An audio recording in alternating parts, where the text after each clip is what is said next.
welcome to MRET News. Today, we will be discussing Franklin Delano Roosevelt's presidency and the New Deal. First, let's talk about FDR's years before presidency.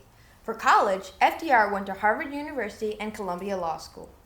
Did you know that FDR married his fifth cousin, once removed? Her name was Anna Eleanor Roosevelt. They got married in 1905. And they had 4 children.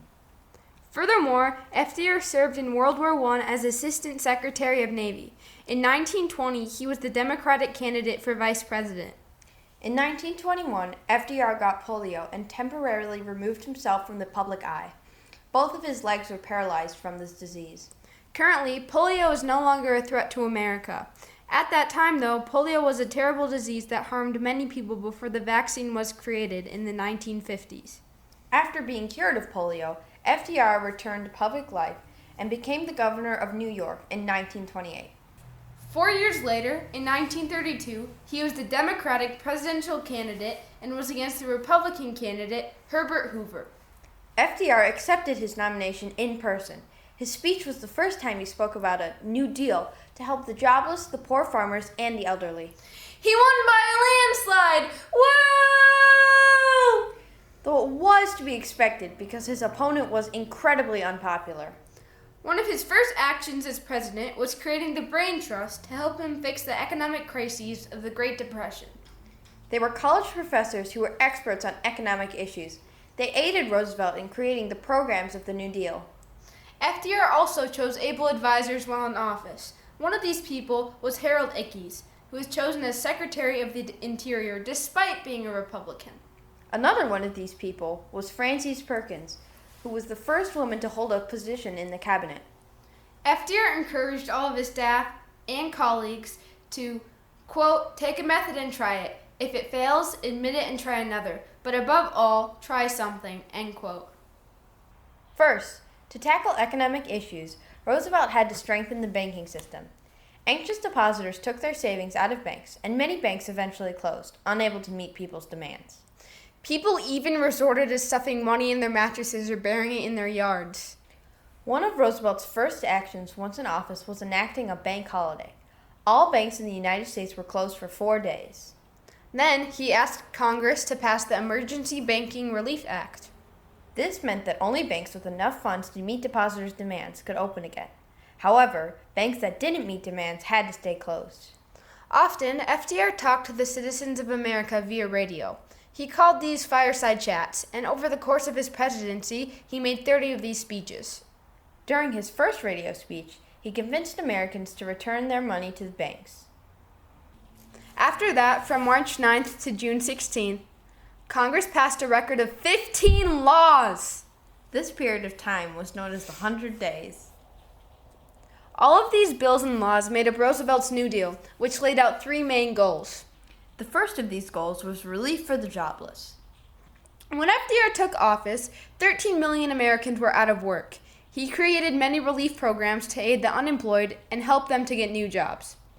The Civilian Conservation Corporation, or the CCC, hired unemployed single men between the ages of 18 and 25 to work for $1 a day. In these jobs, they planted trees, built bridges, worked on flood control projects, and developed new parks. This program gave young people jobs and conserved natural resources. Another one of these programs was the Federal Emergency Relief Administration, or the FERA, which distributed federal money to state and local agencies, who then gave that money to the unemployed. Lastly, there is the Works Progress Administration, or the WPA. This program gave jobs making clothes and building hospitals, schools, parks, and playgrounds. The WPA hired artists, actors, composers, photographers, and writers. Artists painted murals, the Federal Theater put on plays for adults and children, and writers collected information by interviewing Americans about their situation. Unfortunately, the WPA was accused by critics of making projects that didn't benefit the nation in the long run. This was the last of the main aid for the jobless programs.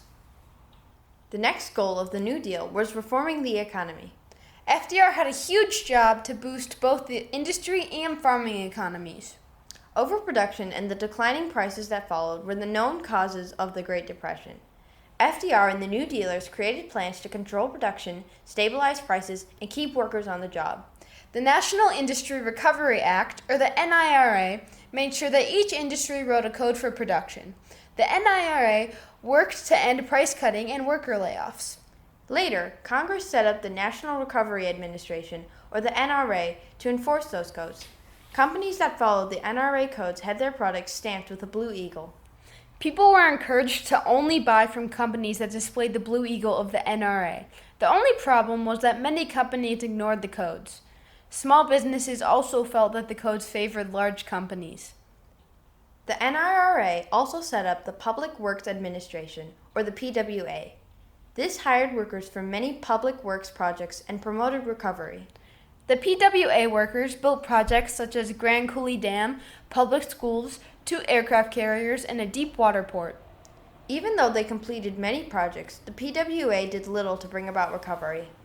To help the poor farmers, Roosevelt set up the Agricultural Adjustment Act, or the AAA. This paid farmers to not grow certain crops because having less of a supply meant that the prices would increase. They also paid farmers to destroy surplus crops and livestock, but this angered many Americans because a lot of people were starving at the time. In addition to the AAA, the Rural Electrification Administration, or the REA, was set up. This provided money to extend electric lines to rural areas. This caused the number of farms with electricity to go up from 10% to 25%, so more farmers could use electricity to keep their products from spoiling. Another program created to help farmers was the Tennessee Valley Authority, or the TVA. This set out to remake the Tennessee River Valley. This area suffered from terrible floods, which caused more than half of the region's families to be on relief. The TVA experimented with regional planning. They created 49 dams to control flooding and to produce cheap electricity. Additionally, the TVA deepened river channels for shipping, created new fertilizers to improve farmland, planted new forests to conserve soil, and set up schools and health centers. The TVA was disliked by private electric companies because their business was taken by the TVA's cheaper electricity. Despite this, the TVA did help decrease poverty and make the region prosperous. The third goal of the New Deal was to prevent another depression with economic reforms. Congress passed laws regulating the stock market and the banking system. The Truth and Security Act was designed to end risky buying and selling of stocks just to make a quick profit. Experts agreed that uncontrolled buying and selling was the main cause of the 1929 crash. Another significant law that was set up was the Federal Deposit Insurance Corporation, or the FDIC. This law ensured deposited accounts in banks that were approved by the government. They also created laws regulating gas and electric companies. In 1938, Congress extended the Pure Food and Drug Act, making it so manufacturers are required to list the ingredients in their products. It also required medicines pass strict tests before being put on the market. Through the years of the New Deal, FDR sought to help the elderly and the workers, who faced many hardships during the Great Depression. In 1935, Congress passed the National Labor Relations Act, or the Wagner Act. This act protected workers from hostile management practices and guaranteed collective bargaining.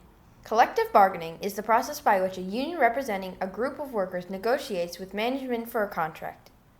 This act helped union membership to grow to 9 million, causing unions to increase their bargaining power and become a powerful force in politics. Union membership grew even more when John L. Lewis set up the Congress of Industrial Organizations, or the CIO. The CIO represented workers in whole industries, including steel, automobiles, and textiles. There were some employers that tried to stop workers from joining unions. When this happened, workers would go on sit-down strikes until they were recognized as a union. During a sit-down strike, all workers would sit down and refuse to work. Sit-down strikes were outlawed in 1939. In September of 1935, the Social Security Act was set up, and it had 3 parts. The first part was setting up a system of pensions for older people. Pensions are payments from employers, which are supported by employees. The second part of this act was insurance for the unemployed. With this insurance, those without a job would receive a small pension until they are able to find work. Lastly, in the third part, the Act gave states money to support people with disabilities and dependent children. Social Security was criticized by liberals because it didn't include farm workers, domestic servants, or those who were self-employed. This was especially since many of the people in these categories were women or in a minority group. On the other hand, conservatives viewed Social Security as a way for the government to take money away from people who did have jobs. However, others saw it as an unacceptable expansion on the role of government. Despite these criticisms, Social Security survived and even expanded. To this day, the Act still provides medical benefits and pensions to the elderly Americans and provides unemployment insurance to the workers. Unfortunately, Roosevelt's New Deal was attacked by many critics, even people who used to support him. Senator Huey Long supported FDR in the New Deal initially, but he later criticized the New Deal because he believed it didn't do enough for the poor. He even called for heavy taxes on the rich. Reformer Francis Townsend believed that the government turned on the elderly and wanted the pensions increased to $200. Both Townsend and Long were liberals. On the contrary, conservatives opposed the new government programs. They especially disliked any government intervention in banking, business, the lives of individuals, and the stock market. Some big names at the time, such as the DuPont family and Alfred P. Sloan of General Motors, eventually formed the Liberty League to combat the New Deal. They accused FDR of abusing power and even suggested that the New Deal was based on a socialist agenda. The Liberty League believed that the government was taking away basic American freedoms. Despite their efforts, the League was ineffective and failed due to their lacking political knowledge. They ended up alienating many of Roosevelt's other critics while also angering many Americans. Even members of the Supreme Court attacked the New Deal in 1935. During that year, the Supreme Court ruled the NIRA as unconstitutional. They ruled that it gave too much power to the president and federal government. During the next year, 9 New Deal laws were overturned, including the AAA. To Roosevelt, this threatened his ability to lead the nation. In 1936, FDR was reelected. Soon after his inauguration, he started working towards enlarging the federal courts. He wanted to increase the number of justices from 9 to 15, allowing him to appoint 6 new justices who supported his programs. Many people, both supporters and critics, accused FDR of packing the court with justices who supported his views. Roosevelt fought for his plan for 6 months until even his allies in Congress deserted him. Then he finally withdrew his proposal. Luckily for Roosevelt, he still ended up having a majority in the Supreme Court because one justice that voted against the New Deal retired and another justice changed his views. Evidently, the New Deal changed the American government forever. Ever since then, there have been both criticisms against and support for the New Deal. It is still being debated whether the New Deal was good or bad for this country. Many criticized the New Deal because it caused the government to increase greatly in size and power. People were worried that the government was intruding into people's lives and threatening both individual freedoms and private property. These critics called for a return to laissez-faire. In addition, critics were alarmed by the government spending more than it took in. This was called deficit spending and created a giant increase in national debt, which is the total sum of money the government owes. Lastly, one of the main things people disliked was that the New Deal did not accomplish its major goal of ending the Great Depression. The Depression did officially end in 1933, but full economic recovery did not come until 8 years later, in 1941. This late recovery was partially the result of the U.S. production increasing for the nations fighting in World War II. Support towards the New Deal, however, noted that Roosevelt steered the U.S. through the worst days of the Great Depression. The New Deal laws ended the banking crisis, protected farmers, and created work for millions of unemployed people. Additionally, supporters also countered that the government had a responsibility to use power to help all citizens, not just the wealthy and the businesses.